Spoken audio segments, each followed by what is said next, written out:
we're just talking a bit more about MASH. Mm-hmm. Discuss working with some of the creative team on MASH, Larry Gelbart. Well, he was great. But there again, you know, you're dealing with a master, and he just delivered week after week. He didn't need any prodding from CBS. I mean, he was terrific. Did a great show. The whole group.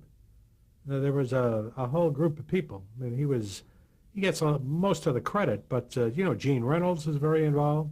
He was an executive producer, and a lot of other very good writers. Discuss the disagreement about using the laugh track on the show, as it was a single-camera show. I felt very strongly that at least initially, you know, there should be some kind of audience response.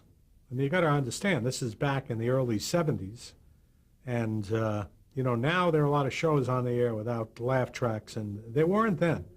And I wanted people to understand that they're looking at this as a comedy.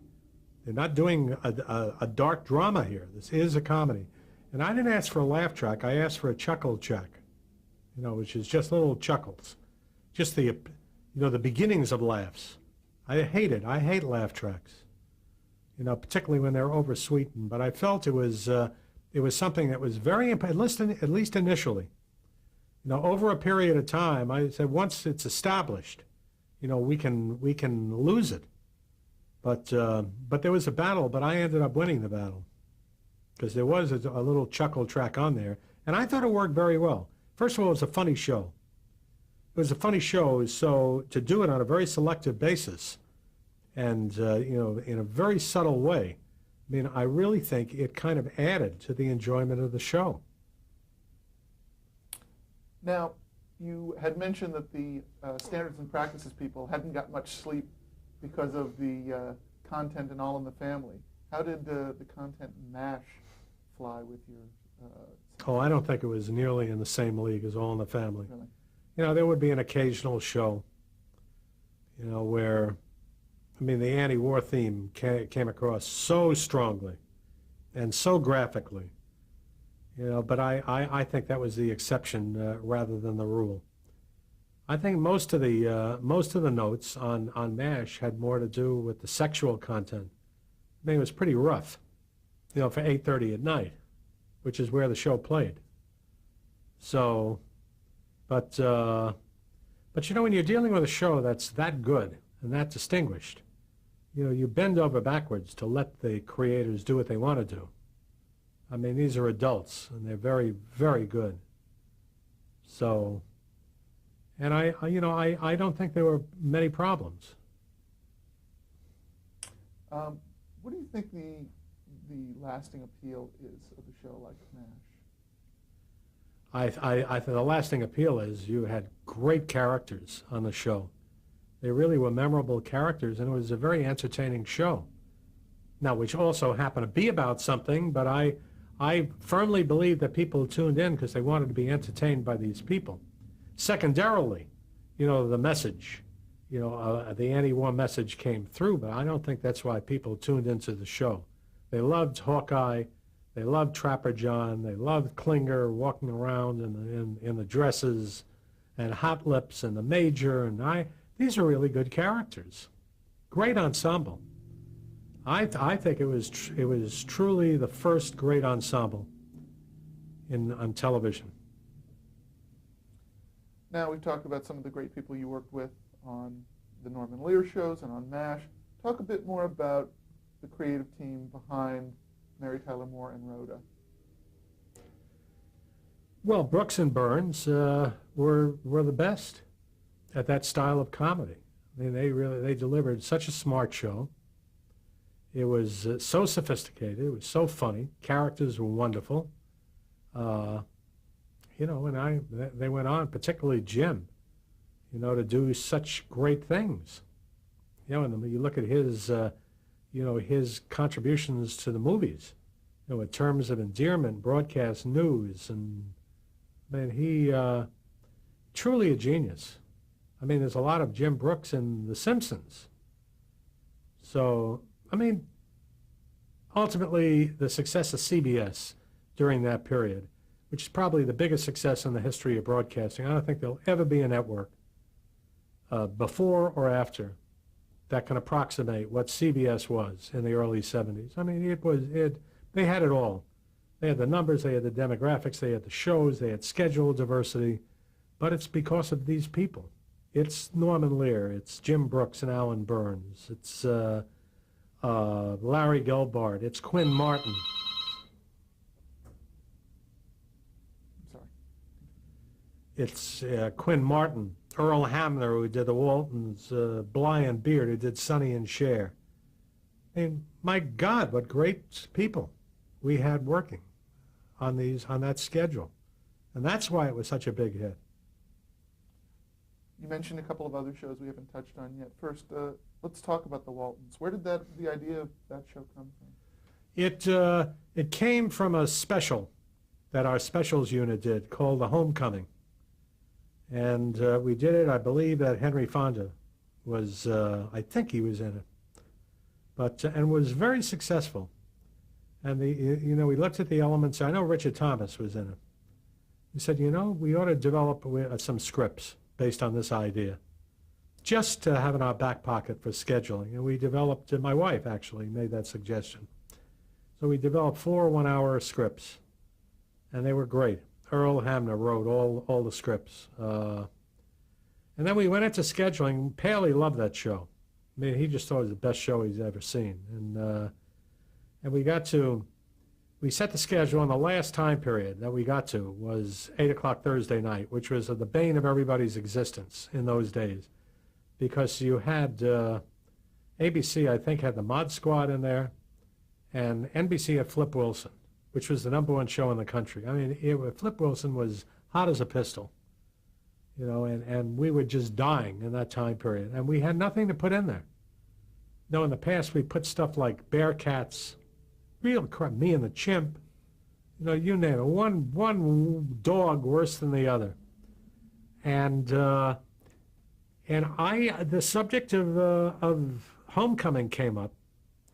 Said, wouldn't it be nice to at least die with some dignity? We're not going to do anything in the time period, but what a wonderful show this would be. All we have to do is recast Henry Fonda. The rest of the cast is pretty much the way it is. It was a good idea to do that. And we ended up putting the show in there, retitling it The Waltons. The affiliates, when we had the affiliates meeting, we got to this time period, they actually laughed out loud. The idea of going against Flip Wilson with this sweet little show, about a bunch of destitute people in Appalachia. I said, what are you, crazy? What are you doing here? And it was tough to hang on to our clearances in that time period. They really wanted to preempt it. But somehow or other we got it on the air, and it just, over a period of time, just brick by brick, just SharePoint by SharePoint, by the end of the first television season, we destroyed Flip Wilson, and it was the #1 show in the country. And that was an amazing story, because nobody ever expected it. I didn't expect it. Talk about that process. How do you go into a very competitive time period with a show like this that you just believe in creatively? You put it in there knowing full well that it probably is not going to work. It's going to die on you. But you have nothing better to put in, and at least you're going to go out in some style. It just was such a good show. It was so well made. And but what happened, what we didn't bargain on, is that it struck a chord. Kids loved it. Families would sit down together and watch it. All of a sudden, people living in big, bustling cities would yearn for the good old days. Different people took different things out of the show. And it always made you cry. I mean, it was just such a wonderful, it was a great viewing experience. And it was a phenomenon. I mean, that show was #1 for 3 or 4 years. It's the #1 show in the country, which tells you have 8 o'clock Thursday, The Waltons, 8 o'clock Saturday, All in the Family. 2 shows that at face value are very different. Yet they both kind of, they talk about the sanctity of the family and how important it is, each in their own way. But the Walton and Son was a pleasant surprise. And anybody who says that we expected it is full of baloney. But did you do anything extraordinary, say, in terms of promotion, to Well, bring the audience in? we did at a point in time. You know, when people were saying it's going to get canceled, we took a full-page ad out in most of the newspapers around the country. Great ad. And the headline was, "This program is too good to die." And with reviews from every paper in the country there. And I think that ad caused a lot of word of mouth and people to tune in. And then, again, the Emmys. It won a lot of Emmys. So I think combination of all those things. But when it caught on, boy, it caught, and nothing could kill it. And then you're talking about something that is so strong that it was on for a long time. Now, another staple of the schedules, and certainly one of the best examples, was the variety show, and specifically the Sonny and Cher show that you touched on. Talk about the initial development of that show. Well, Sonny and Cher was developed as a summer show. I had seen them on the Merv Griffin show, and I really thought they lit the screen. I thought they were really cute, the two of them. And I kind of recalled they had some musical career and that they were kind of washed up in music, but they now had a nightclub act. And they were on the Merv Griffin promoting the fact that they were at the Americana Hotel. And we went to see them at the Americana.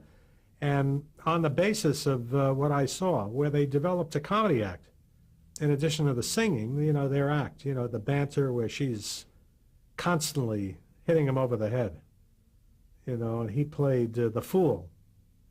So it's kind of a take on the old Keely Smith and Louis Prima act, not that different. But on the basis of that, we gave them a summer show. We gave them 6 hours and brought in, much to Perry Lafferty's credit, a couple of Canadian producers, Alan Bly and Chris Beard, and let them go with the show. And it was just a fabulous show, the most visually stunning show I'd ever seen. You know, these two kids came out and they did their monologue and their song. It was great. I mean, it was my favorite show on the whole network. I love that show.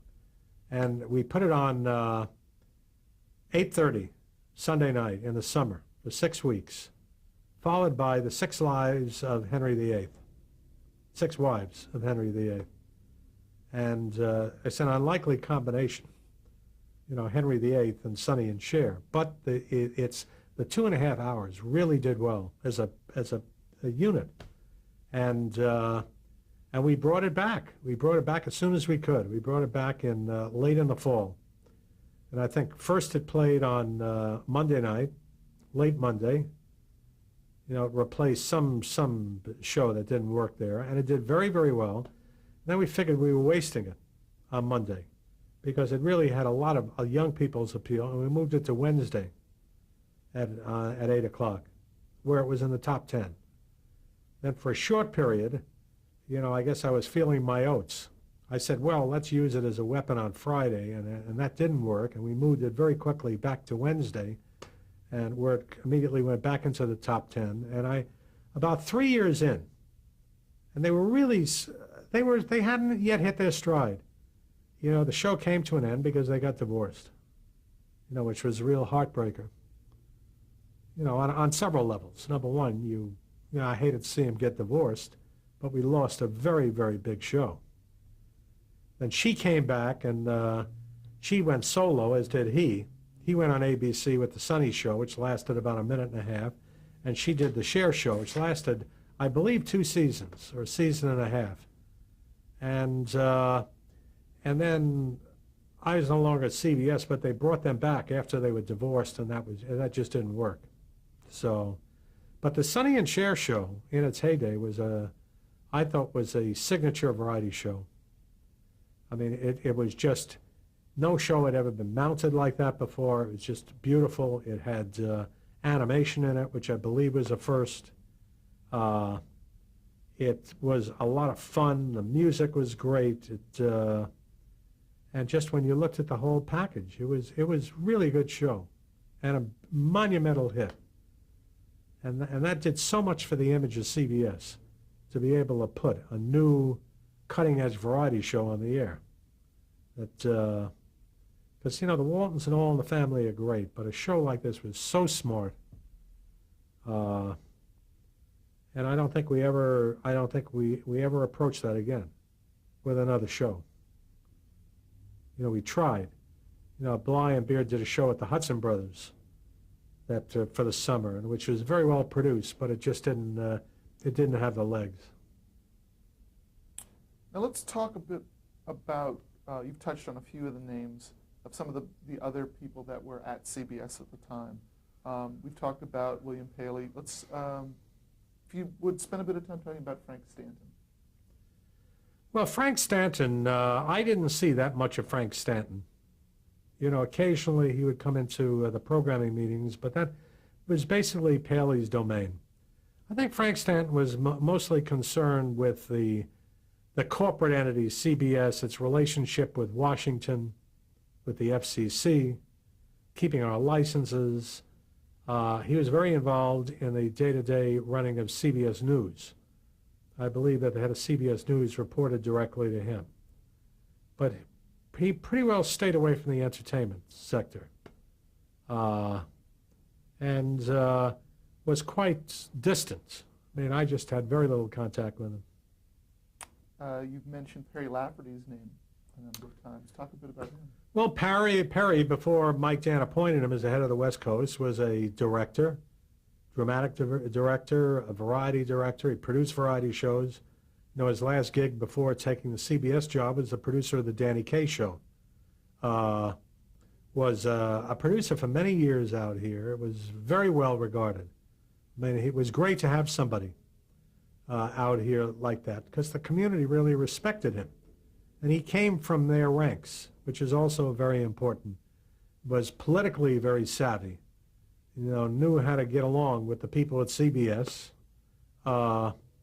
And was very good. I mean, he kind of marched to his own drummer. That he did things when he wanted to do them, but he got it done. He got it done in a much more casual style than mine, but was great. I mean, I thought enough of him when I went to NBC that I put him in the same job. And he was there he preceded me. When I became the head of the department, and was there for a year or two, after I left. Ethel Wynant, any thoughts? Any stories? Well, she was a jack of all trades there. She used to be in charge of program development. She ran the casting and talent operation for a while. She worked on special projects. It's like we did the Bicentennial Minutes, in the 70s, leading up to 1976. She produced all the Bicentennial Minutes, which was several hundred. She did about 500 or 600 of those. We brought Playhouse 90 back. She was in charge of that project. So she was kind of a utility hitter. We used her where we had to. I also brought her back to NBC. And she still works. The last I heard, she was doing work for John Frankenheimer. And she's like the grand old dame of the television business. But she really is great. Now, you mentioned the family hour. What did the policy specifically require, and how did that impact decisions that you were making in your schedule? Well, the family hour was basically, the broadcaster itself had to determine, what shows qualified to play at 8 o'clock, and they should be suitable for family viewing, for parents and children to watch. And obviously, a show like All in the Family, it'd be a real stretch to say that it qualified or Maude had to be moved out of 8 o'clock. And it was very disruptive to the schedule, and I think hurt the schedule. The fact that we had to move a lot of these shows. Because, there's an old saying that if it ain't broke, don't fix it. And Taylor had a lot to do with the Family Hour. Did the institution of the Family Hour influence your development from that point on? Well, it did, primarily at ABC, because this happened late in my stay at CBS, the Family Hour. I mean, the Family Hour had been in existence earlier. All in the Family would have never moved to Saturday. Maude wouldn't have played 8:30 Tuesday. MASH, I question whether that could have played at 8:30. There'd be a whole series of shows where you say, wait a minute, what are we doing here? So, but that ended up being somebody else's problem. But it's safe to say that you're probably not then an admirer of that as a policy. No. No, I do think, though, that you shouldn't need a policy. There's a certain amount of common sense and good judgment, that there are some shows that really shouldn't play at 8 o'clock at night. And even with an advisory. I mean, I'm amazed at what gets on the air now at 8 o'clock. Now, how did the enactment of the primetime access rule in 1971 affect network programming? Well, we had to lose a lot of shows. All of a sudden, they lopped off a half hour. So that had a profound effect. We didn't go from 7:30 to 11 o'clock. It's now 3 hours. So we had to lose a bunch of 7:30 shows. We opted to go 8 to 11, not 7:30 to 10:30. So most of the shows, it was good because it enabled you to eliminate about 3.5 hours of week shows that normally you might have kept because you have to fill the time periods. So I thought it was, from a programmer's point of view, it was great. And I think even from the sales department's point of view, there was less inventory, which meant that on a unit cost basis, they could charge substantially more money. So it was, they actually made more money selling 3 hours than 3.5 hours. Interesting. Now, why did you leave CBS in 1975? I just got tired of the bureaucracy. There were a lot of presidents. I tell you, having lived through, at one point in time, we had Jack Schneider and Arthur Taylor and Frank Stanton and Paley and a bunch of presidents, and Bob Wood. And I just felt that it's, you felt like you didn't have any freedom there. It was not fun. It was, and when it stops being fun, you really have to start looking in other directions. I also felt that across all the schedules, that we had pretty much done what we set out to do. I mean, in 1975, CBS had it all. They really did. We bought movies for late night, which were doing extremely well. We bought a lot of, Merv Griffin was on for a minute and a half, and then I hated Merv Griffin's show, and took it off and replaced it with movies. We bought a couple of thousand films from MGM, and that got us going. And then we augmented that with other buys, and we were doing really good numbers in the late night, with movies at that point in time. And nighttime we owned daytime by the mid-'70s. We were really back on top in a solid way. Saturday morning, early morning was not my problem, but I had felt that all the work had pretty well been done. And at this point, to stick around, I wasn't that happy. That there was really no upside and a big downside there. Because everything that goes up comes down. And it's much tougher, as I learned early in the game in daytime, when you're up there maintaining that strong leadership than building. It's a lot more fun building something than maintaining it. This was now a maintenance job, and there were too many critics around. And that's when the ABC offer presented itself, I said, geez, this is, I'll be a president, and I'm going with a bunch of friends of mine, and I just felt like I could fit in better there. And I did it which was still the Greenwich Country Club, as far as I was concerned, CBS. Well, before we move on to ABC, how did the CBS people react?